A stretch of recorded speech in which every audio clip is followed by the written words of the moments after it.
In a recent case involving the tax treatment of company buyback of shares, HMRC tried to argue that the capital treatment shouldn't apply. This was a first-tier tribunal case of Boulting and HMRC, which was released in October 2025. John Boulting was a 55% shareholder and chairman of PSE Training, which was a successful education business he'd run since 1993. But by 2013, there were management disputes and it was agreed that John was going to retire and exit from the business. So PSE purchased 8 of John's shares for 4.8 million. He gifted 38 shares to his son Mark, who also was the MD, and John then kept 4 shares for the benefit of his grandchildren.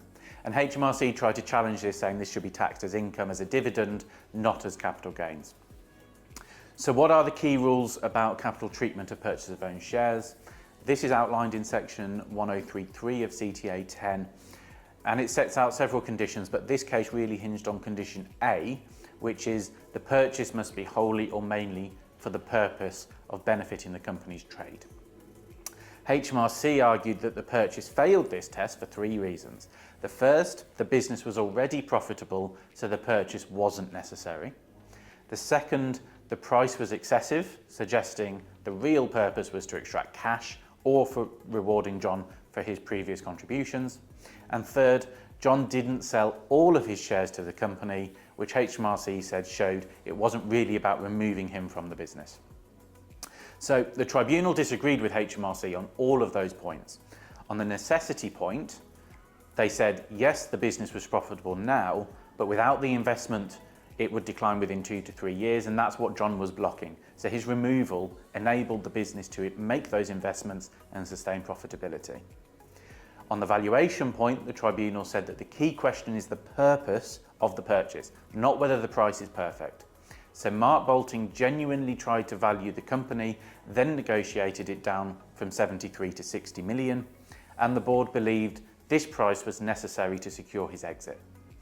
Critically, the tribunal looked at John's motivations separately from the company's purposes.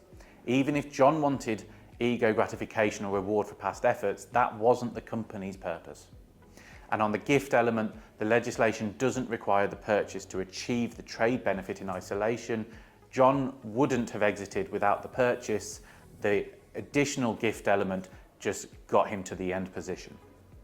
So what can we take from this? Firstly, condition A focuses on the company's purpose, not the seller's motivations. 2, the purchase doesn't have to achieve the trade benefit alone. Connected transactions like the gift of shares here can be considered together.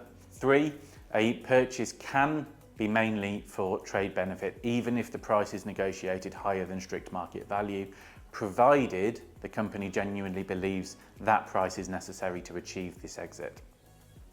And finally, really important in pretty much everything we do, document everything. The board minutes showing that the management disputes, the blocked investments, the commercial rationale were crucial for the taxpayer to win this case.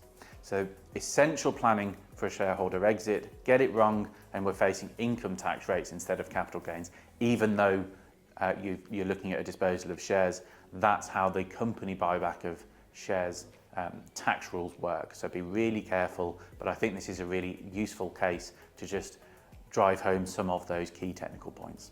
As always, like, comment, share. It lets me know that these videos are well received, and if you have any comments or interpretation of this legislation, really interested to hear everyone's thoughts.